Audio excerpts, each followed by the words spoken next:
Merci d'être avec nous sur les antennes de la télévision nationale. Au sommaire de ce journal, c'est parti pour l'atelier régional du Forum des administrations fiscales ouest-africaines.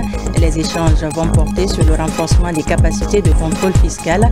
Une cérémonie présidée par le Premier ministre, chef du gouvernement. La vulgarisation du projet de nouvelle constitution, ça se passe à Tounifili dans la préfecture de Bofa. Le directeur général des investissements publics explique les grandes lignes du texte aux citoyens de la localité, à suivre dans un instant. À venir également cette session de formation axée sur l'audit et les systèmes d'information. L'objectif est de renforcer les compétences des acteurs en matière de gouvernance économique. C'est tout pour le sommaire. Bonsoir et vous êtes les bienvenus dans cette édition d'information que nous ouvrons par une série de décrets, lus ici par Ibrahima Souri Kamara. Bonsoir Ibrahima Souri. Bonsoir Oumou, bonsoir à tous. Décret D 2025-0140 PRG CNRD SGG portant convocation du corps électoral pour le référendum constitutionnel du 21 septembre 2025. Le président de la République, vu la charte de la transition, vu la loi ordinaire L 2025-012 CNT du 25 avril 2025 fixant les modalités d'organisation du référendum constitutionnel en République de Guinée, vu l'ordonnance O 2021-001 PRG CNRD SGG du 16 septembre 2021 portant prorogation des lois nationales, des conventions, traités et accords internationaux en vigueur à la date du 5 septembre 2021. Vu le décret D 2025-0046 PRG CNRD SGG du 1er avril 2025 fixant la date du référendum en vue de l'adoption de la Constitution de la République de Guinée.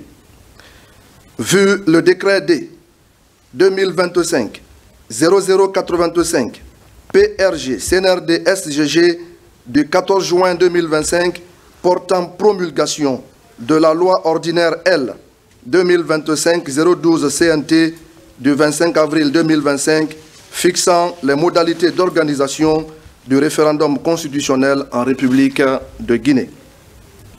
Vu le communiqué numéro 01 du Comité national du rassemblement pour le développement CNRD du 5 septembre 2021 portant prise effective du pouvoir par les forces de défense et de sécurité décrète. Article 1er. Le corps électoral guinéen est convoqué le dimanche 21 septembre 2025 pour se prononcer par voie référendaire sur le projet de constitution. Article 2. Les bureaux de vote sont ouverts à 7 h et clos à 18 h. Article 3. Le vote se fera à bulletin secret, conformément aux dispositions de la loi ordinaire L 2025-012 CNT du 25 avril 2025 fixant les modalités d'organisation du référendum constitutionnel en République de Guinée. Article 3. Le ministre de l'Administration du territoire et de la décentralisation, le ministre des Affaires étrangères, de l'intégration africaine et des Guinéens établis à l'étranger, le garde des Sceaux, ministre de la Justice et des Droits de l'Homme, le ministre de l'Économie et des Finances, le ministre du Budget, le ministre de la Sécurité et de la Protection civile et le ministre de la Défense nationale sont chargés, chacun en ce qui le concerne, de l'application du présent décret. Article 4. Le présent décret prend effet à compter de la date de sa signature et sera enregistré et publié au journal officiel de la République. Conakry, le 4 août 2025, signé Général Mamadi Doumbouya. Décret D 2025-0141 PRG CNRD SGG portant retrait de la concession minière de bauxite accordée à la société Global Alumina par décret D 2005-053 PRG SGG du 22 novembre 2005 est transféré à la société Guinea Alumina Corporation SA par arrêté A 2006-6361 MMG CAB du 16 novembre 2006. Le président de la République, vu la charte de la transition, vu la loi L 2011-006 CNT du 9 septembre 2011 portant code minier de la République de Guinée, tel que modifié par la loi L 2013-053 CNT du 8 avril 2013 portant modification de certaines dispositions du code minier. Vu l'ordonnance O 2021-001 PRG CNRD SGG du 16 septembre 2021 portant prorogation des lois nationales, conventions, traités et accords internationaux en vigueur à la date du 5 septembre 2021. Vu le décret D 2014-012 PRG SGG du 17 janvier 2014 portant gestion des autorisations et titres miniers. Vu le décret D 2024-044 PRG CNRD SGG du 27 février 2024 portant nomination d'un Premier ministre chef du gouvernement. Vu le décret D 2025-074 PRG CNRD SGG du 23 mai 2025 portant attribution et organisation du ministère des Mines et de la Géologie. Vu le décret D 2025-101 PRG CNRD SGG du 30 juin 2025 modifiant et complétant la structure du gouvernement.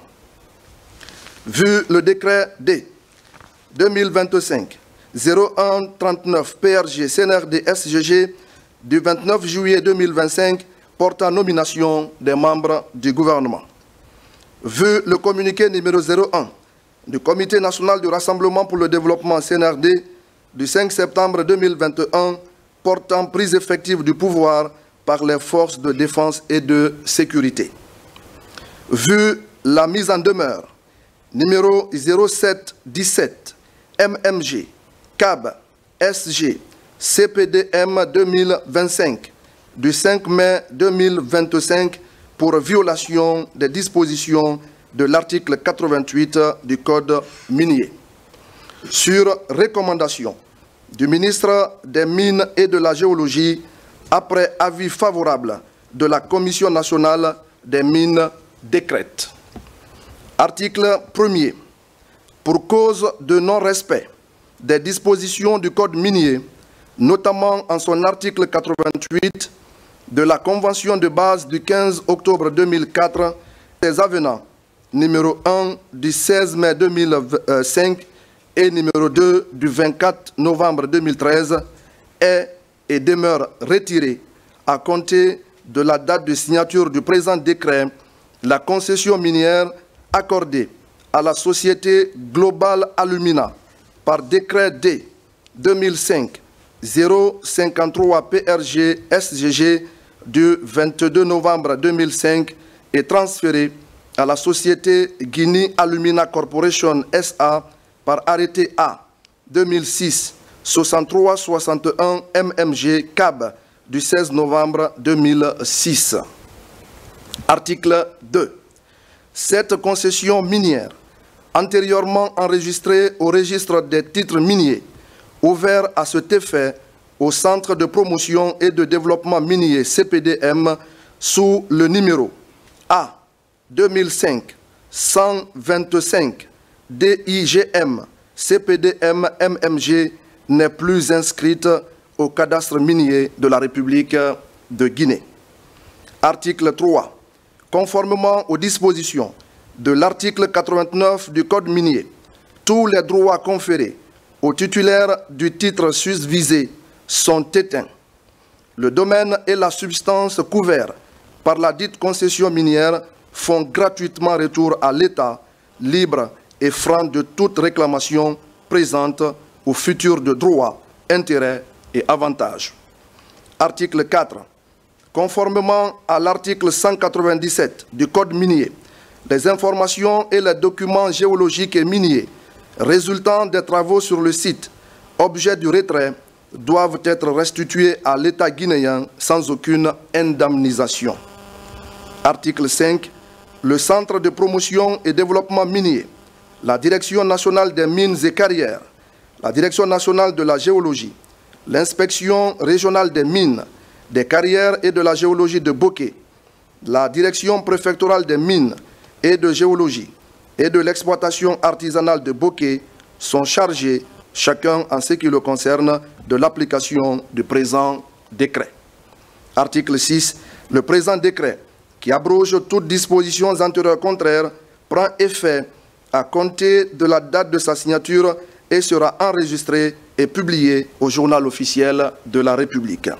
Conakry, le 4 août 2025, signé Général Mamadi Doumbouya. Décret D 2025-0142 PRG CNRD SGG créant et fixant les statuts de la société Nimba Mining Company SA. Le président de la République, vu la charte de la transition, vu la loi organique LO 2012-012 CNT du 6 août 2012 portant loi organique relative aux lois de finances, vu la loi L 2000-08 AN du 5 mai 2000 ratifiant le traité relatif à l'Organisation pour l'harmonisation en Afrique du droit des affaires OHADA. Vu la loi L 2011-006 CNT du 9 septembre 2011 portant code minier de la République de Guinée tel que modifié par la loi L 2013-053 CNT du 8 avril 2013 portant modification de certaines dispositions du code minier.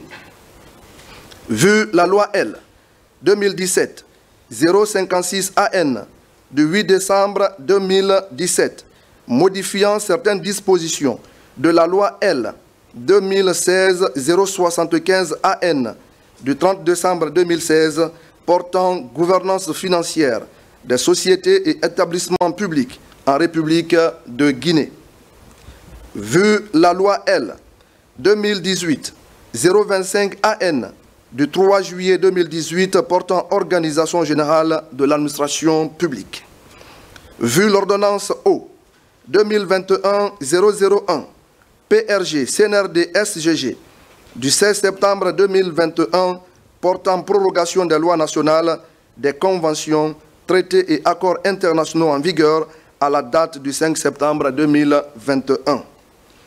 Vu le décret D 2024-044 PRG CNRD SGG du 27 février 2024 portant nomination du Premier ministre chef du gouvernement. Vu le décret D 2025-101 PRG CNRD SGG du 30 juin 2025 modifiant et complétant la structure du gouvernement. Vu le décret D 2025-0139 PRG CNRD SGG du 29 juillet 2025 portant nomination des membres du gouvernement. Vu le décret D 2025-074 PRG CNRD SGG du 23 mai 2025 portant attribution et organisation du ministère des Mines et de la Géologie. Vu le communiqué numéro 01 du Comité national de rassemblement pour le développement CNRD du 5 septembre 2021 portant prise effective du pouvoir par les forces de défense et de sécurité. Sur proposition du ministre des Mines et de la Géologie et du ministre de l'Économie et des Finances, décrète. Article 1er.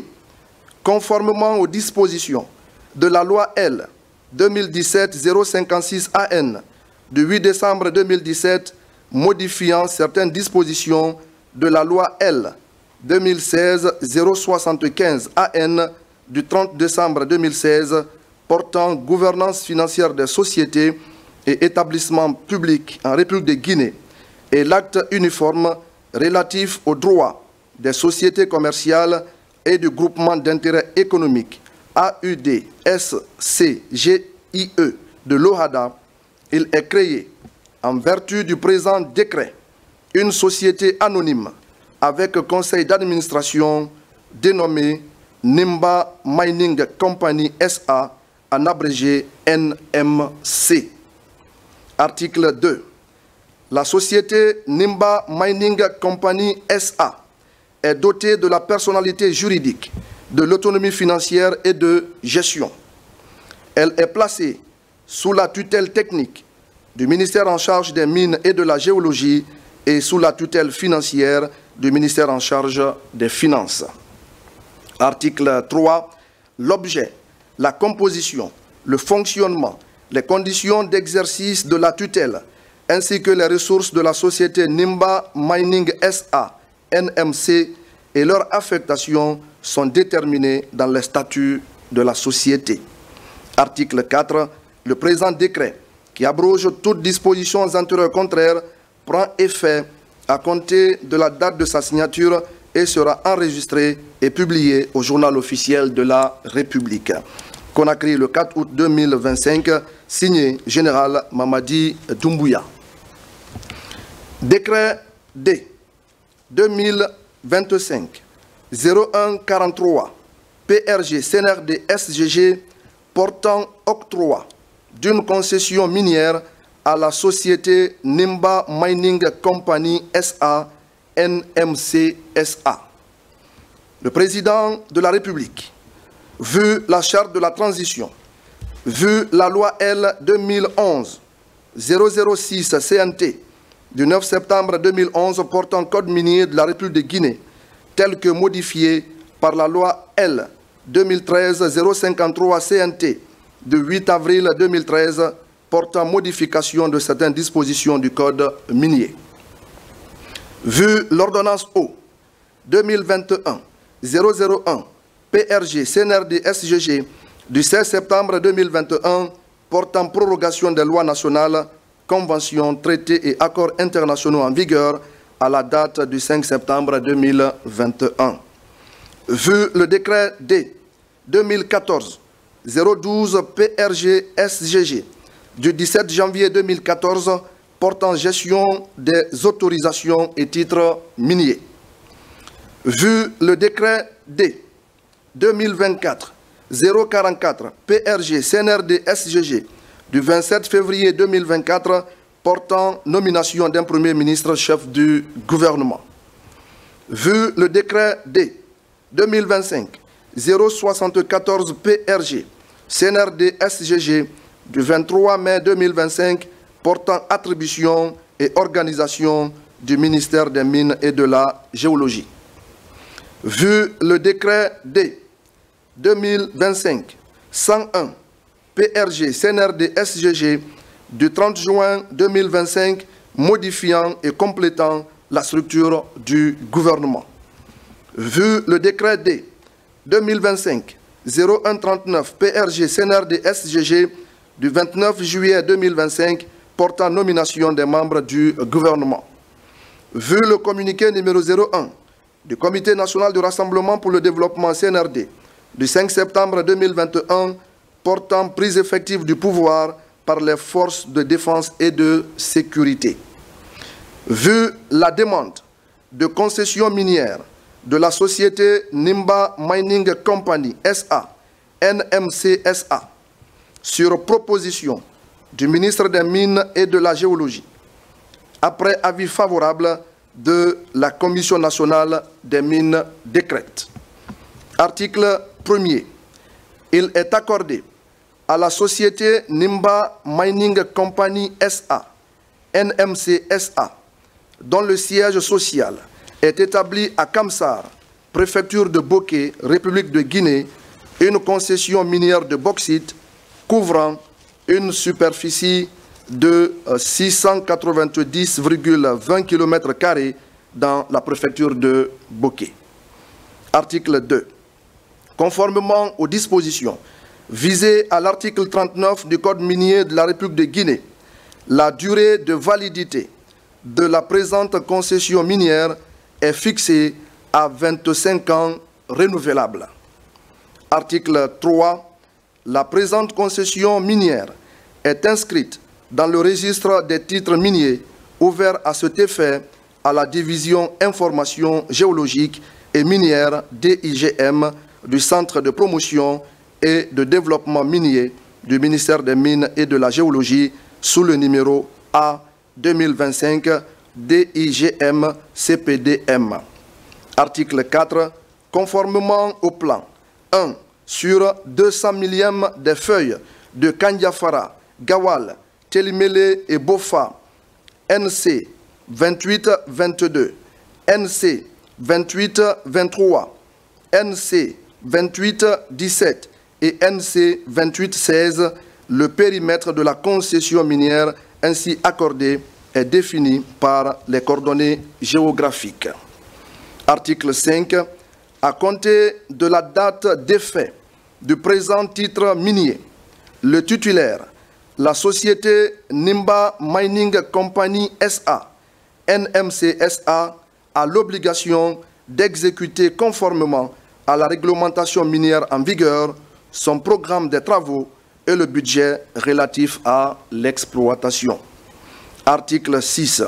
Le début des travaux ainsi que celui de l'exécution de ce budget doivent intervenir dans un délai maximum d'1 an à compter de la date de signature de la présente concession minière conformément à l'article 34 du Code minier. Le titulaire, la société Nimba Mining Company SA, NMC SA, fera en sorte que les fonds nécessaires à l'exécution normale et ininterrompue des travaux soient toujours disponibles en Guinée et utilisables pour le projet d'exploitation visé. Article 7. Conformément à l'article 194 du Code minier, le titulaire de la présente concession minière est tenu de faire une déclaration au préalable à la Direction nationale des mines 1 mois avant l'ouverture des travaux et 3 mois avant la fermeture des travaux. Article 8. Conformément aux dispositions visées aux articles 81 et 197 du Code minier, pendant la validité du présent titre, le titulaire, la société Nimba Mining Company SA, NMC SA, est soumis aux obligations suivantes. De fournir au CPDM les rapports d'activité technique et financiers trimestriels, les statistiques de production et de vente en 5 exemplaires. De faire part au CPDM de la découverte de toutes autres substances au cours des travaux d'exploitation. Faire suivre les travaux d'exploitation par la Direction nationale des mines. Article 9. Au titre de la présente concession minière, les obligations de son titulaire, la société Nimba Mining Company SA, NMC SA, relatives au respect de la réglementation de l'hygiène et de la sécurité des travailleurs, à la préservation de l'environnement et à la remise en état des zones affectées par les travaux, sont régies conformément aux dispositions visées aux articles 64, 104, 142, 143 et 144 du Code minier et aux articles 20, 60, 69 du Code de l'environnement. Article 10. Conformément aux dispositions de l'article 108 du Code minier, le titulaire du présent permis, la société Nimba Mining Company SA, NMC SA, a l'obligation d'employer à égalité de compétences les Guinéens en priorité. Article 11. Outre les dispositions mentionnées ci-dessus, le titulaire, la société Nimba Mining Company SA, NMC SA, est soumis au paiement des frais d'instruction forfaitaire fixés suivant l'arrêté conjoint AC 2016 6074 MEF MB MMG SGG du 26 septembre 2016 et payable à la Banque centrale de la République de Guinée. D'un droit de timbre fixé suivant l'arrêté conjoint AC 2016 6074 MEF, MB, MMG, SGG du 26 septembre 2016 à $5 000 US par kilomètre carré, soit au total 3 451 000 $ américains, dont 2 415 700 $ US au compte devise numéro 001 190 numéro 2011 000 134 du Trésor public ouvert dans les livres de la Banque centrale de la République de Guinée. 1 035 300 $ US payables en francs guinéens au taux du jour au compte GNF numéro 001 190 2011 000 402 du Fonds d'investissement minier ouvert dans les livres de la Banque centrale de la République de Guinée. D'une redevance superficiaire annuelle fixée suivant l'arrêté conjoint AC 2016 6074 MEF MB MMG SGG du 26 septembre 2016 à 150 $ US par kilomètre carré par an, soit au total 103 530 $ US payables en francs guinéens au taux du jour de la Banque centrale de la République de Guinée en faveur des communautés impactées par la concession minière. 5 copies certifiées du reçu de versement de la dite redevance doivent être déposées obligatoirement au CPDM pour enregistrement. Des frais de publication au journal officiel de la République, au compte du service JO, Secrétariat général du gouvernement SGG, à la Banque centrale de la République de Guinée. Article 12. La société Nimba Mining Company SA, NMC SA, doit constituer une provision pour reconstitution des gisements conformément aux dispositions des articles 178 et 178.1 du Code minier. Article 13. Avant l'expiration de la période pour laquelle la présente concession minière est accordée à la société Nimba Mining Company SA, NMC SA, il pourrait y être mis fin et faire l'objet de retrait aux conditions suivantes. Le manquement par le titulaire, la société Nimba Mining Company SA, NMC SA, aux obligations lui incombant en vertu des articles 5, 6, 7, 8, 9, 10, 11 et 12 ci-dessus. Les autres causes de retrait énoncées à l'article 88 du Code minier. Article 14. Le Centre de promotion et de développement minier, la Direction nationale des mines et carrières, la Direction nationale de la géologie, l'Inspection régionale des mines, des carrières et de la géologie de Boké, la Direction préfectorale des mines et de la géologie et de l'exploitation artisanale de Boké sont chargés, chacun en ce qui le concerne, de l'application du présent décret. Article 15. Le présent décret, qui abroge toutes dispositions antérieures contraires, prend effet à compter de la date de sa signature et sera enregistré et publié au journal officiel de la République. Conakry, le 4 août 2025, signé Général Mamadi Doumbouya. Merci Ibrahima Souri. On poursuit ce journal à la une de l'actualité ce soir. Conakry accueille ce lundi un important atelier régional du Forum des administrations fiscales ouest-africaines. Pendant 5 jours, les experts du secteur fiscal vont se pencher sur le renforcement des capacités de contrôle fiscal et l'échange d'informations dans le secteur extractif. Ousmane Bangora nous signe ce reportage. La fiscalité extractive au cœur des dialogues régionaux. À Conakry, le Forum des administrations fiscales ouest-africaines, FAFOA, réunit une semaine 16 pays d'Afrique de l'Ouest. L'atelier officiellement lancé en présence du Premier ministre, chef du gouvernement, met en lumière la volonté des États de mieux encadrer les revenus issus de leurs ressources naturelles. Cet atelier intervient dans un contexte où nos pays, malgré le potentiel extractif, peinent à mobiliser efficacement les recettes minières. Le secteur extractif, par sa complexité, exige des compétences renforcées en matière de contrôle fiscal et d'échange d'informations. C'est pourquoi ce cadre de dialogue et de partage d'expériences est si précieux pour nous. Depuis l'avènement du général Mamadi Doumbouya au pouvoir, beaucoup de choses ont changé ici en matière d'approche et en matière de fiscalité dans le secteur minier. Notamment le fait que les contrats sont signés de façon transparente et pas n'importe où, mais ici en République de Guinée.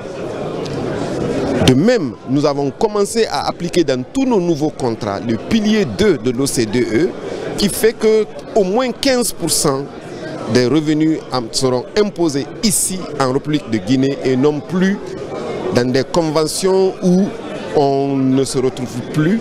Au-delà des aspects techniques, cette rencontre permet de poser des bases d'une coopération fiscale renforcée entre les États, grâce à l'appui des partenaires comme la Banque mondiale. L'exploitation minière est un pilier fondamental de l'économie de l'Afrique de l'Ouest, générant des revenus essentiels pour nos gouvernements respectifs. 5 de nos pays tirent entre 700 millions et 1 milliard de dollars du secteur minier, 3 entre 300 et 600 millions de dollars, 3 et les autres pour moins de 200 millions.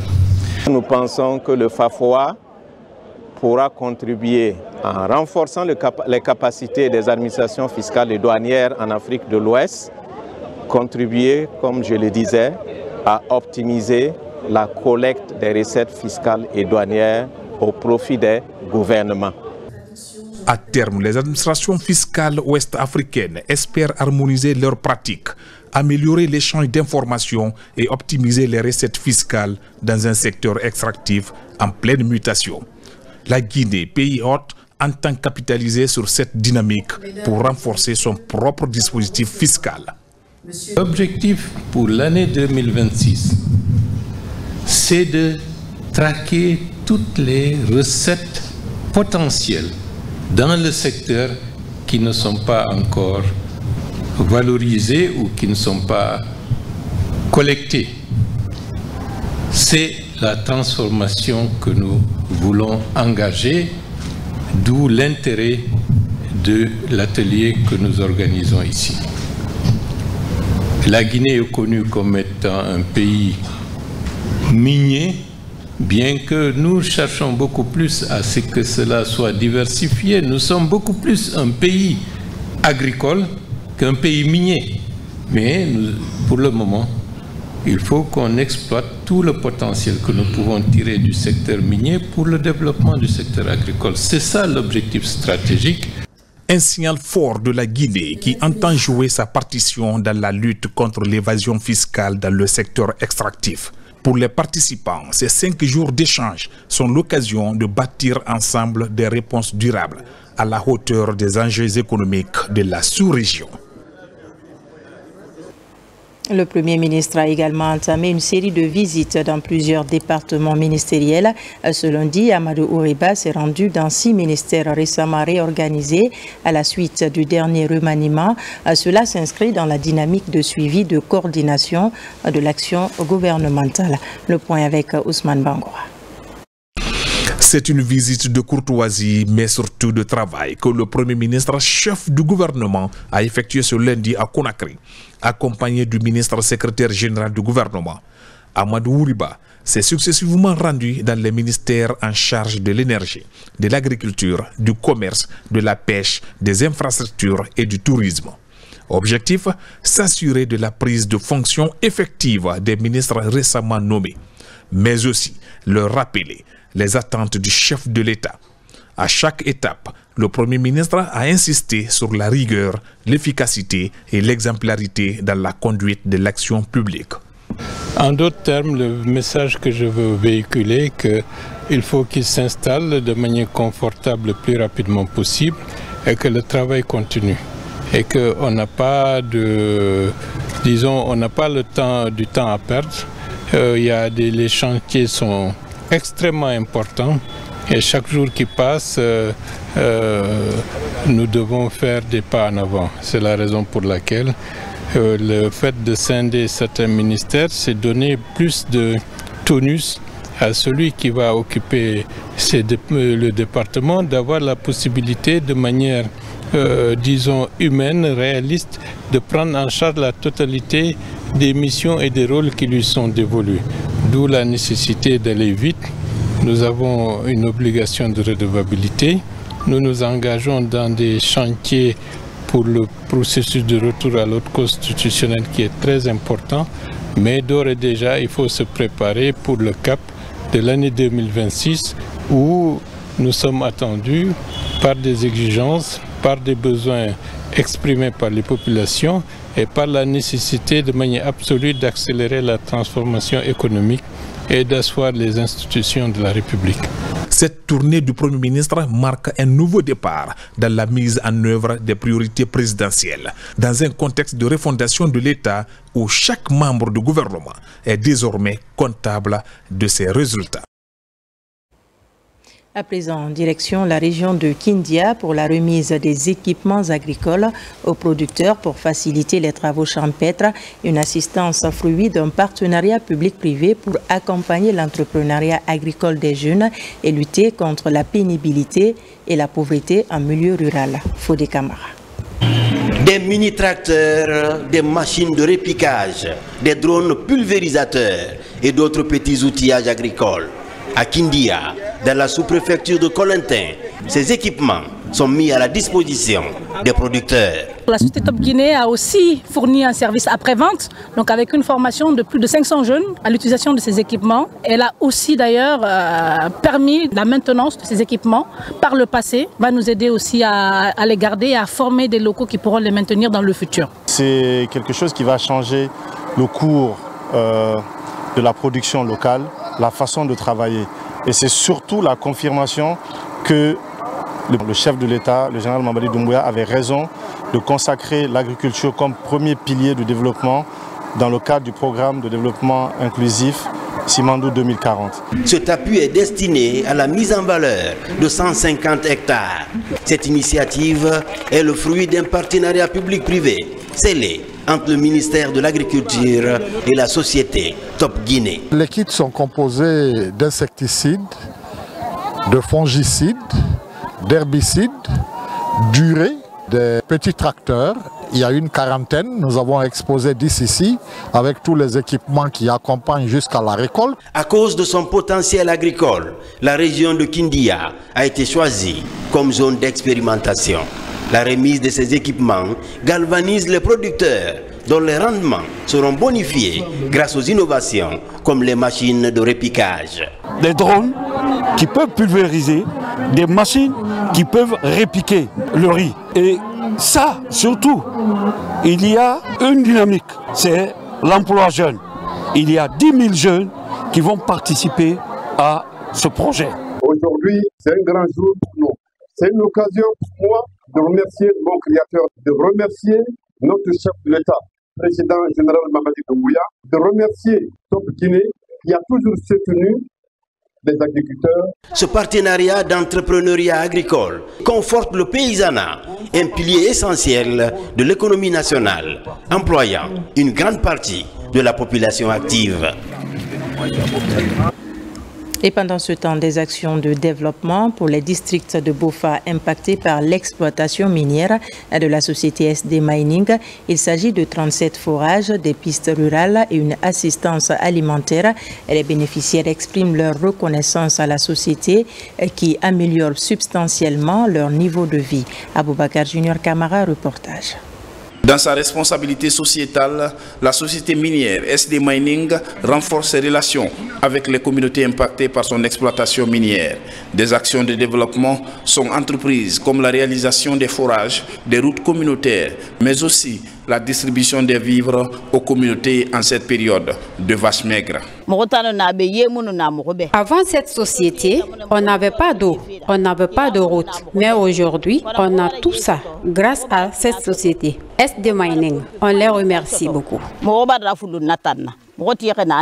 Depuis il y a de cela 2 à 3 ans, la société SD Mining a octroyé des contrats de transport des minerais des districts impactés, de Sumbouyadi en passant par Dotere, Khambaya, Ganganta jusqu'à Missira. Avant leur arrêt, ces contrats-là fonctionnaient très bien. Avec ces contrats-là, nos chefs dans les districts parvenaient à subvenir certains de leurs besoins dans les districts.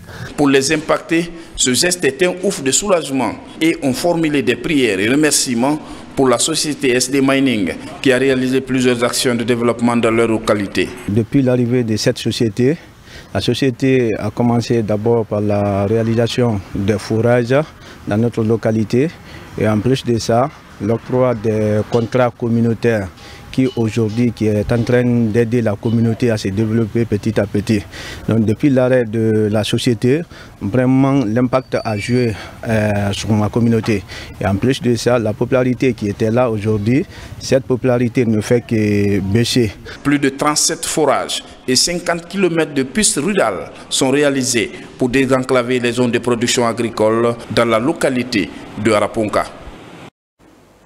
Préservation de la biodiversité. Les acteurs sont en conclave. C'est pour l'élaboration de plans en vue de trouver des financements.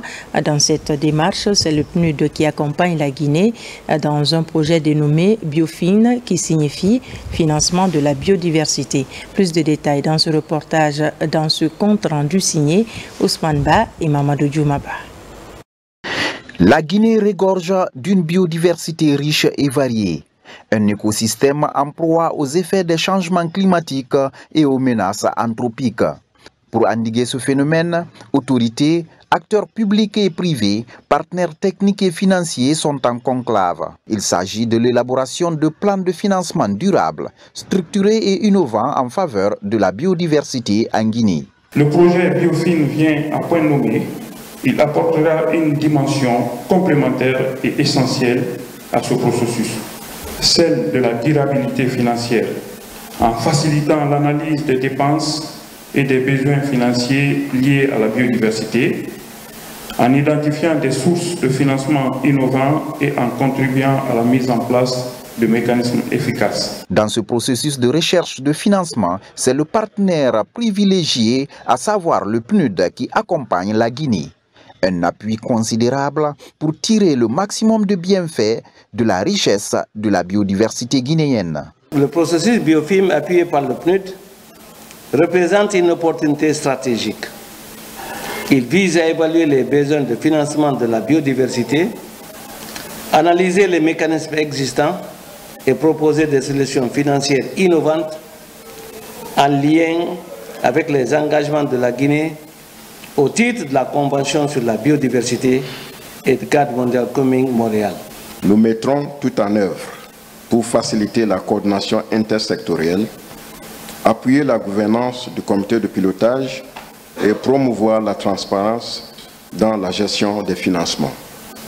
Mais surtout, nous resterons à l'écoute de vos besoins pour faire de Biofin un catalyseur de changement profond et durable. Pour l'atteinte des objectifs, les techniciens invitent à une synergie de l'ensemble des parties prenantes dans la voie de l'innovation et de la créativité.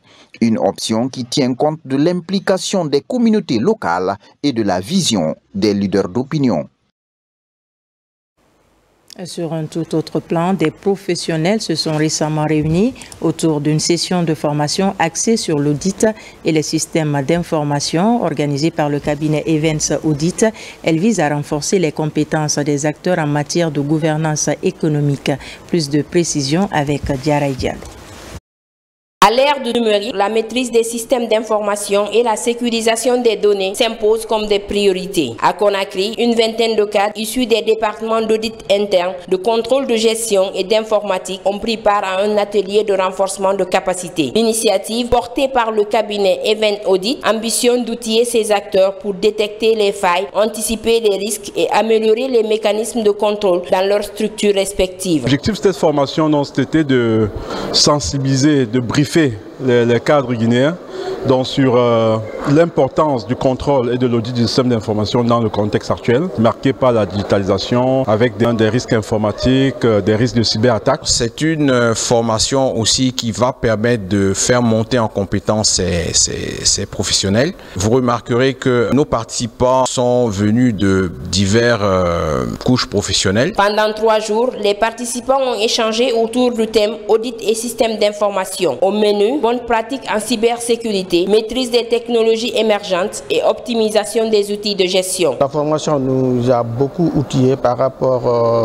au contrôle futur que nous devons mener pour participer à l'évaluation de l'efficacité ou à la robustesse au fait de ces dispositifs internes.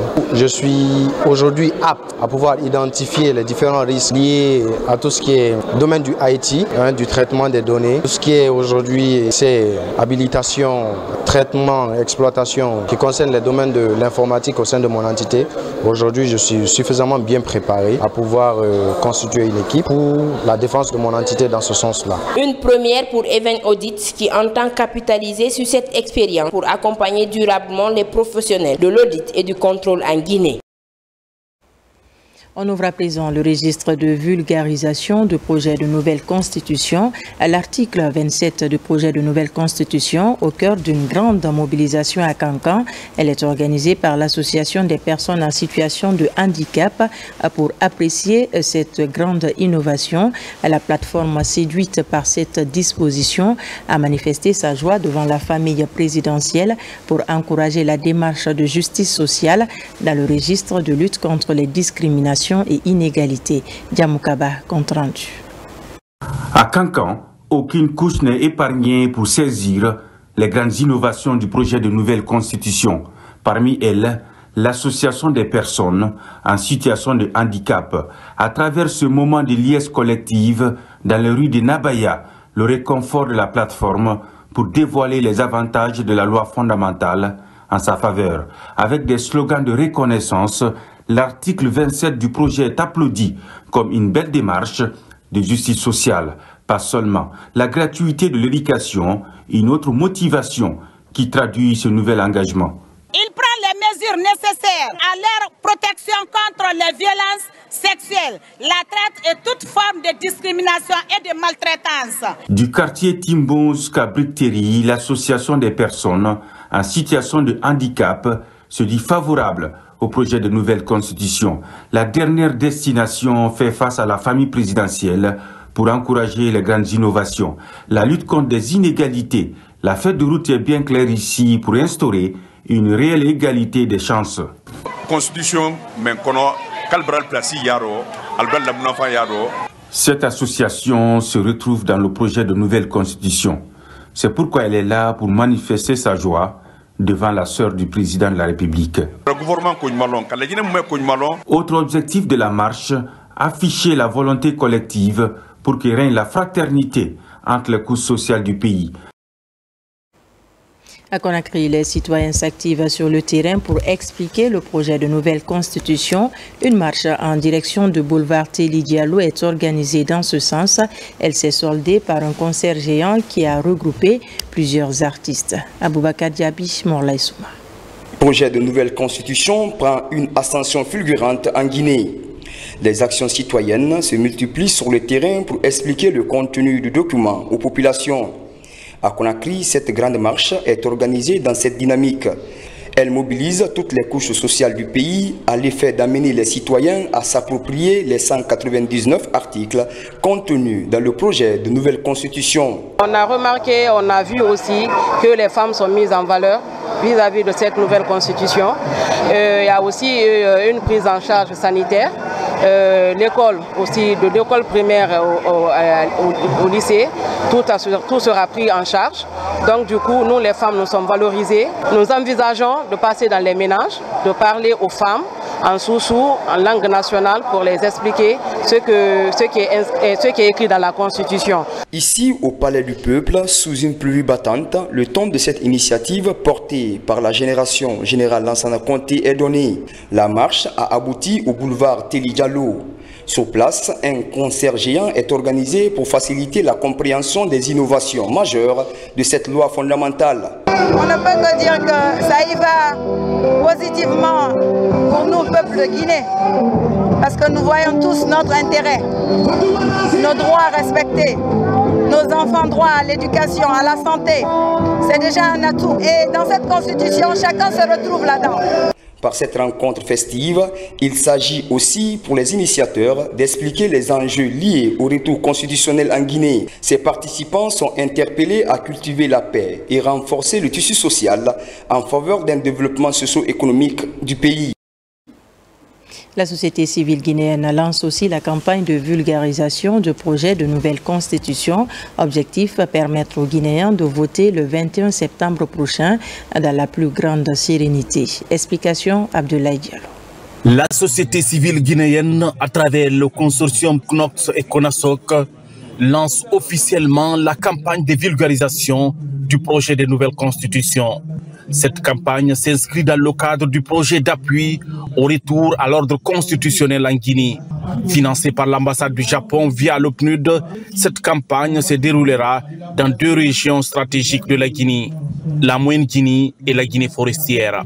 L'intérêt de cette vulgarisation dépasse largement la connaissance formelle d'un texte de loi. Il s'agit d'une réappropriation collective de notre destin commun, parce que cette nouvelle constitution consacre des innovations majeures que nul citoyen ne doit ignorer. La vulgarisation du texte sur le terrain se fera à travers des dialogues communautaires, des assemblées, du porte-à-porte, des émissions de télé et radio et des outils numériques.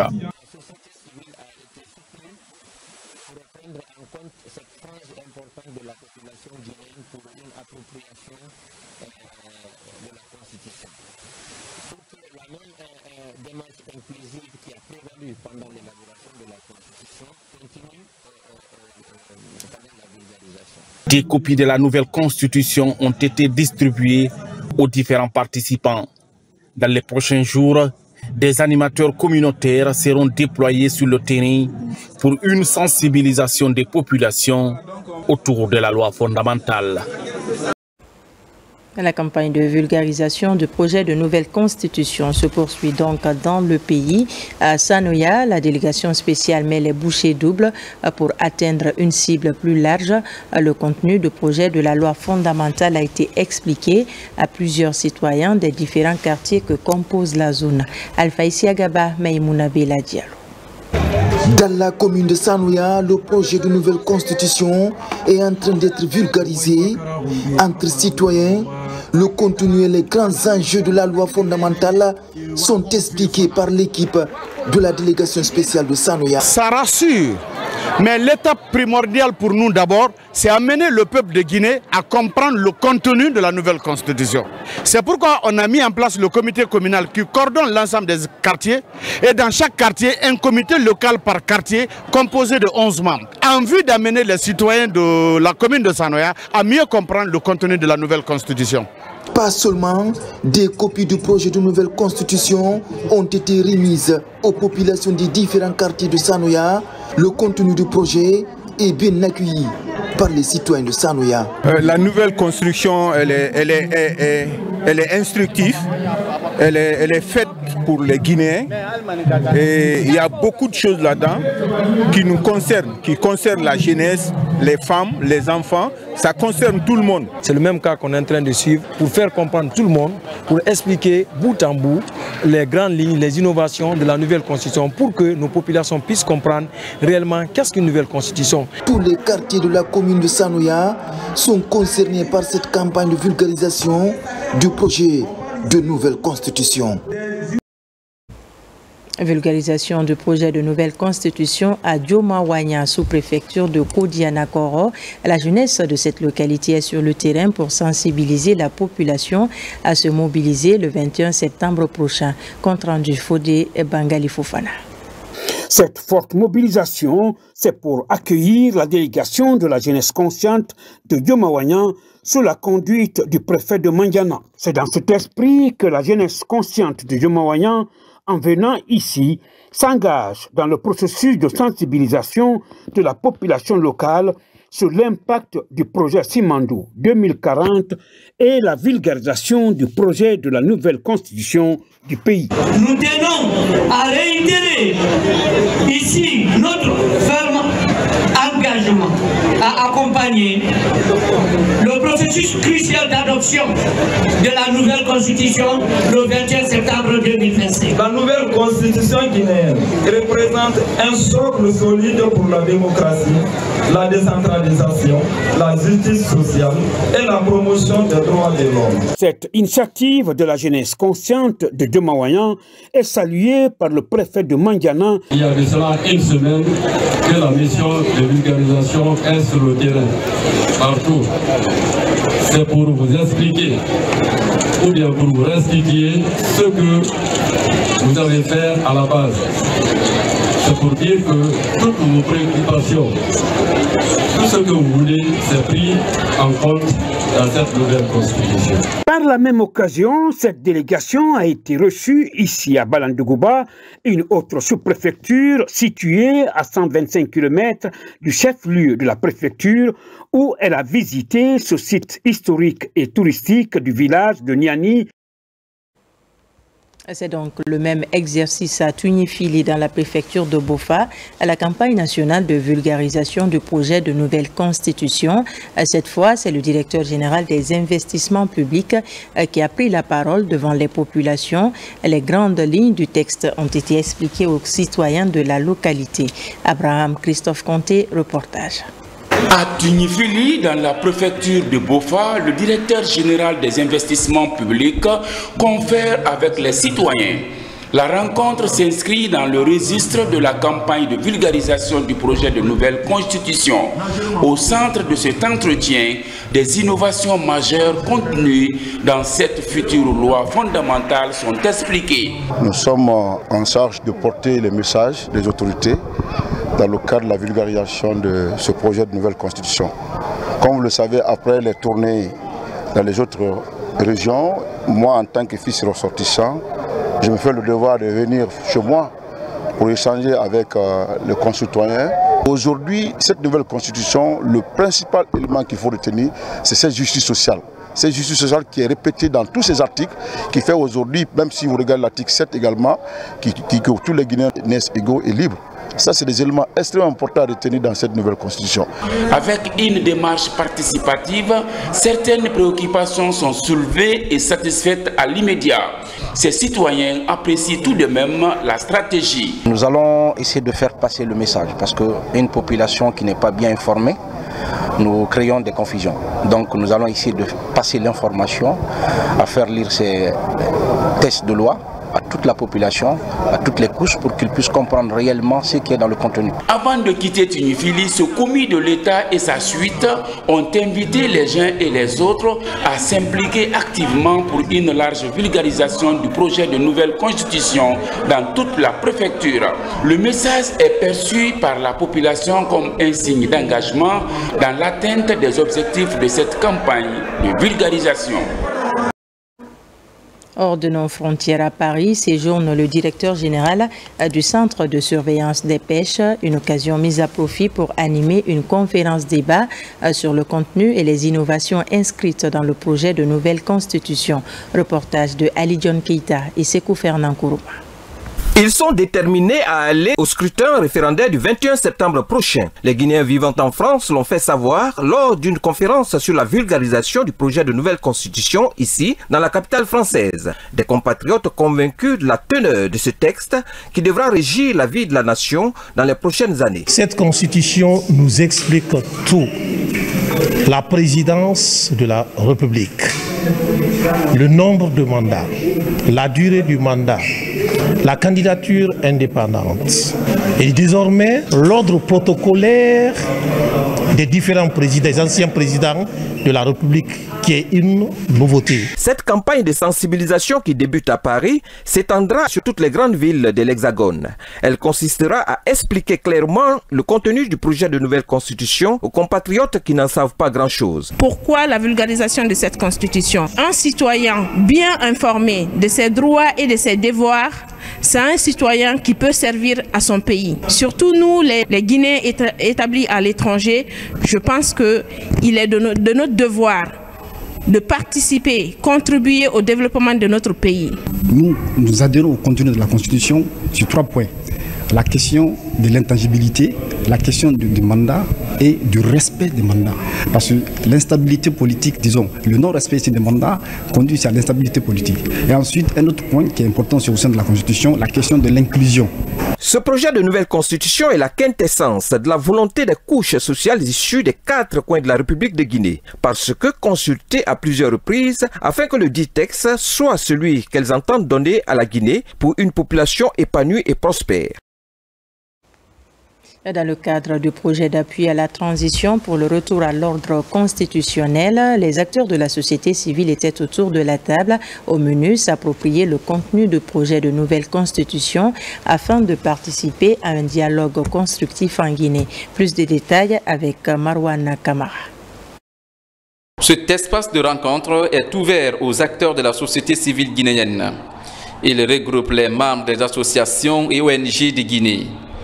Ensemble, ils s'approprient le contenu du projet de la nouvelle constitution afin de mieux cerner son enjeu et à leur tour de pouvoir le restituer fidèlement aux populations. Nous, acteurs engagés auprès des populations, devons nous approprier du contenu de ce texte pour mieux le vulgariser et permettre aux citoyens de faire un choix éclairé.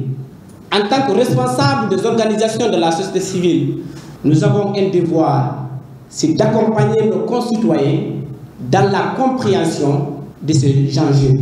Le programme s'inscrit dans le projet d'appui à la transition pour le retour à l'ordre constitutionnel. Il implique désormais ces acteurs de la société civile pour une vulgarisation à grande échelle. C'est nécessaire pour nous, en tant qu'acteurs de la société civile, de prendre part également à la vulgarisation de cette constitution qui va dans l'avenir propre de notre pays. Donc c'est important pour nous de mettre en lumière tous les textes qui vont avec cette nouvelle constitution. Ça m'inspire beaucoup de choses, surtout quand j'ai survolé le document. En son article 27, j'ai lu que l'État va aider les enfants porteurs d'handicap à mieux s'épanouir. L'initiative est soutenue par le programme des Nations Unies pour le développement PNUD. Son ambition, renforcer la démocratie, de l'état de droit et la cohésion sociale.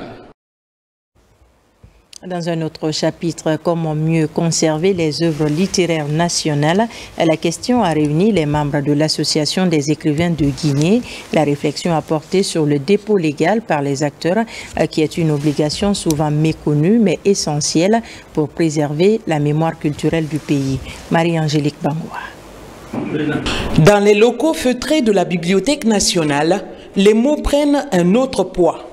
À cette occasion, écrivains, éditeurs et institutions se retrouvent pour réfléchir à la survie de la littérature guinéenne. Leur préoccupation majeure est bien le dépôt légal. Ce mécanisme prévu par les législatives, mais il est rarement appliqué. Nous, écrivains, et surtout nos éditeurs, nous devons tous converger dans le sens de la promotion de nos ouvrages et surtout de respecter l'éthique et la déontologie, n'est-ce pas, qui consiste à déposer les œuvres réalisées aux différents niveaux qui sont requis, notamment la Bibliothèque nationale, les archives nationales en plus. Cette rencontre de Conakry a permis à ces acteurs de poser les bases d'un cadre plus solide pour valoriser leur travail et assurer sa transmission. Avec désormais le soutien de la Bibliothèque nationale de Guinée, un registre numérique du dépôt légal est en phase de gestation. Son rôle, faciliter la déclaration, la conservation et l'accès aux œuvres. Le dépôt légal, c'est une obligation qui leur est faite pour que des exemplaires des œuvres publiées soient déposés au niveau des fonds de la Bibliothèque nationale, qui donc peut faire son travail de conservation de cette mémoire collective et également faire la promotion de ces ouvrages qui ont été publiés à travers ce que nous appelons la bibliographie nationale, qui doivent paraître normalement chaque année. Quand l'ouvrage est publié, c'est de déposer 2 exemplaires au niveau de la Bibliothèque nationale. Le dépôt légal passe par une formalité administrative, un acte de mémoire collective et un puissant symbole de souveraineté culturelle. La préservation du patrimoine littéraire en Guinée reste et demeure un combat imminent pour ses acteurs. Culture également avec la remise officielle des instruments de musique à l'orchestre d'Iruband de Kindia. C'est un geste du chef de l'État pour leur permettre de relancer leurs activités. Bureau régional Kindia et Asila. La renaissance de la culture guinéenne est en cours dans notre pays. Les moments forts se constatent dans les rassemblements folkloriques comme ici à Kindia, dans Kaniasoli. Le chef de l'État, le général Mamadi Doumbouya, pense aussi aux orchestres modernes comme celui de Diruband de Kindia. Il vient d'offrir un ensemble d'instruments complets pour la relance des activités musicales de l'orchestre Diruband de Kindia. C'est une joie pour nous, ce matin, une allégresse créée par monsieur le général d'armée, le général Mamadi Doumbouya, président de la République, chef de l'État, dans sa magnanimité, a pensé à la jeunesse guinéenne, a pensé à la jeunesse de Kindia. Le passé glorieux de la Guinée était et demeure le plein épanouissement de sa culture. C'est pourquoi relancer les animations culturelles dans les préfectures constituerait un atout majeur pour le vivre ensemble. C'est les instruments qui ont été remis à ces artistes, que ça puisse réellement participer à la cause pour laquelle ces instruments ont été remis. C'est-à-dire que ces instruments soient le déclenchement d'une renaissance culturelle, d'une révolution culturelle à la base et qui va permettre à ce que nos chants, nos traditions soient valorisées. Nous sommes très contents avec mon équipe. Ils sont tous prêts. Ils sont tous prêts à recueillir notre instrument pour former une bonne musique en Guinée. Dans un bref délai, l'orchestre d'Iruband va se hisser parmi les meilleurs groupes orchestrales dans le hit national. Sport football, championnat d'Afrique des Nations CHAN, première sortie, première victoire pour le Sili national de Guinée. L'équipe guinéenne s'est imposée cet après-midi 1-0 contre le Niger, une victoire qui affiche les ambitions de la Guinée dans cette compétition de plus en plus relevée. Voici le compte-rendu de nos envoyés spéciaux, Kaba Fodé, Mangamori Kamara. Comme lors de sa dernière participation au Cameroun, le Sili national de Guinée, pour son entrée en lice dans le CHAN en Ouganda, empoche les 3 points de la victoire. L'équipe guinéenne s'est imposée face au Niger 1-0 ce lundi en ouverture du groupe C6 à Kampala. Dominateurs dans le jeu, les Guinéens ont fait preuve d'une maîtrise territoriale constante, s'adjugeant 55% de possession contre 45% pour leur adversaire. Une domination stérile à la première période qui a laissé des signes d'inquiétude, même si c'était stratégique, selon le sélectionneur Souleymane Kamara. Aujourd'hui, peu importe la manière, c'était de gagner pour faire une belle entame, parce que c'est des jeunes. Pour l'instant, je suis très satisfait de mes joueurs. Alors, l'objectif, il faut préparer le deuxième match. Et 3-4 jours d'intervalle, moi je pense que ça va vite pour les jeunes. Mais pour l'instant, je suis très satisfait parce que c'était l'objectif, commencer une victoire. Plus incisif offensivement à la reprise, le Sili n'a pas laissé d'espace à son adversaire. Il s'est procuré davantage d'occasions franches. Ainsi, à la 47e minute, Mohamed Bangoura, sur un service millimétré d'Ousmane Dramé, trouve le cadre de plat du pied. 1-0, résultat révélateur d'une animation offensive guinéenne plus efficace. Un avantage que le Sili a su préserver jusqu'au coup de sifflet final. C'est un mauvais résultat au vu un peu de la physionomie du match et surtout du groupe. Je pense que ce match allait peut-être nous permettre de mieux rentrer dans cette compétition. Là, il faut aller encore rechercher des ressources pour véritablement s'accrocher sur les 3 derniers matchs qui restent à jouer. On est vraiment très content et puis très satisfait. On est très content des joueurs qui ont joué aujourd'hui. Ils ont tout donné, ils ont mouillé les maillots. Donc pour moi, vraiment, on est très content. On est là tous derrière eux. On va continuer à les supporter. Donc les joueurs ont tout donné. Avec ce succès mérité, la Guinée prend provisoirement la tête du groupe C avec 3 points en attendant le second match de la poule qui opposait l'Ouganda, un des pays hôtes, à l'Algérie. Une entame idéale pour cette équipe qui affiche d'ores et déjà ses ambitions dans cette édition du CHAN. Et voilà qui m'a fait à ce journal. Merci de nous avoir reçus chez vous. L'actualité se poursuit sur notre site le www.rtgguinée.info. Je vous dis à très vite pour d'autres informations de la Guinée, notre paradis, terre de richesse et d'innovation.